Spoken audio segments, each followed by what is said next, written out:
On cite souvent Hebb à travers la phrase «Les neurones qui s'activent ensemble se connectent ensemble».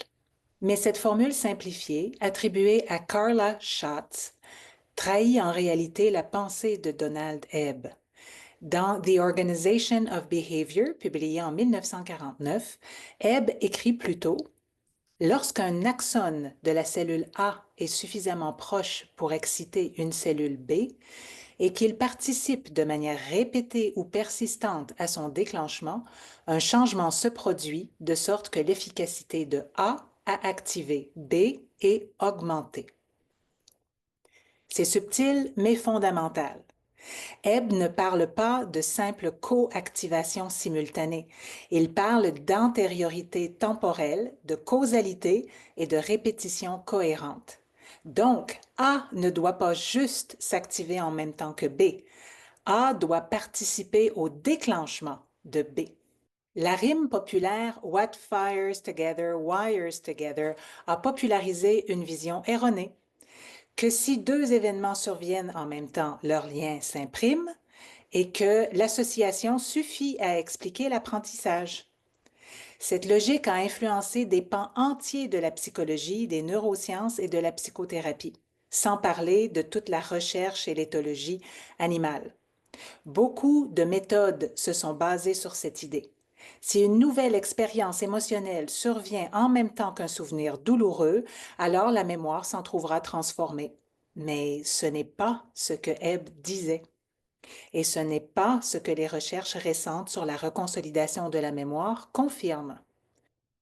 De nombreuses approches thérapeutiques, y compris dans le domaine animal, sont basées sur la version faussée de la loi de Hebb. Prenons le contre-conditionnement. Un stimulus déclencheur, par exemple un bruit, une séparation, provoque une réponse indésirable, la peur, la fuite, etc. On ajoute un stimulus plaisant, jeu, nourriture, pour construire une nouvelle association. L'idée sous-jacente, si deux choses arrivent en même temps, elles vont se connecter. C'est exactement la paraphrase erronée de Carla Schatz. What fires together, wires together. Mais le cerveau ne fonctionne pas comme ça. Si la vieille prédiction, par exemple ce bruit est dangereux, n'est pas réécrite, alors le cerveau garde deux modèles en parallèle. Un modèle de menace, un modèle rassurant qui dépend des récompenses ou de la sécurité du cadre. Résultat, dès que les conditions changent, l'ancien comportement revient. Ce n'est pas une rechute, c'est une prédiction qui n'a pas été transformée. Ce que Hebb a vraiment formulé, c'est un principe causal. Une activation qui précède et participe au déclenchement d'une autre renforce leur lien. C'est très différent d'une simple coactivation simultanée. Et surtout, cette nuance est cruciale pour comprendre les mécanismes de changement durable en thérapie. Les modèles contemporains comme le codage prédictif ou les modèles internes génératifs montrent que le cerveau ne se contente pas d'associer. Il prédit activement ce qui va arriver. Et c'est seulement lorsqu'une erreur de prédiction significative survient, une surprise émotionnelle, une incohérence entre ce qui est attendu et ce qui arrive, que le système entre dans une fenêtre de plasticité.